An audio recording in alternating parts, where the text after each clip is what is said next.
Hi friends, welcome back to our channel. మనం దేవుడికి కొబ్బరికాయలు కొడతాం కదా.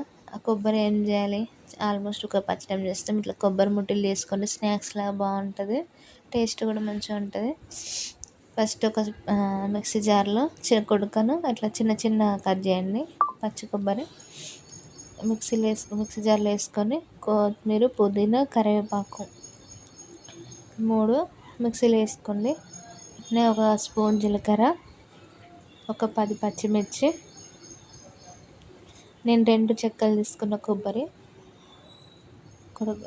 ఉప్పు ఒక స్పూను, మళ్ళీ ఒక సగం ధనియాల పొడి, ఒకటి ఎల్లిగడ్డ పొట్టు తీసుకొని వేసుకోండి. ఒకటి మొత్తం పడితే టేస్ట్ ఉంటుంది ఇందులో. మూత పెట్టేసి మిక్సీ పట్టండి మెత్తగా.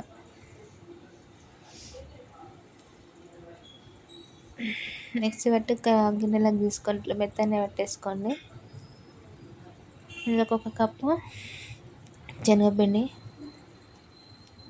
ఒక పావు కేజీ కొంచెం తక్కువ పడుతుంది, కొంచెం హాఫ్ స్పూను పసుపు ఇట్లా వేసుకొని అందులో బియ్యం పిండి వేసుకొని ఒక 2 టేబుల్ స్పూన్స్ సరిపోతుంది.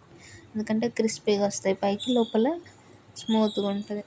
ఇట్లా ముద్దకు ఇట్లా పిసుకుతో ముట్టిలాగా వచ్చేటట్టుగా కలుపుకోండి, లూజ్ కాకుండా. స్టవ్ ఆన్ చేసుకొని ప్యాన్ పెట్టుకొని అందులో ఆయిల్ వేసుకోండి. ఆయిల్ ఎక్కువనే వేడి కానివ్వండి. వేడైన తర్వాత ఒక్కొక్కటి ఇట్లా ముట్టిలాగా చేసుకొని ఫ్రై చేసుకోండి.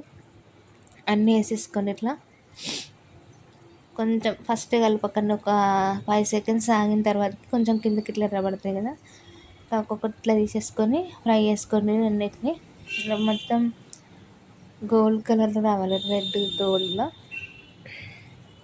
తీసేసుకొని పక్కన పెట్టేసుకోండి.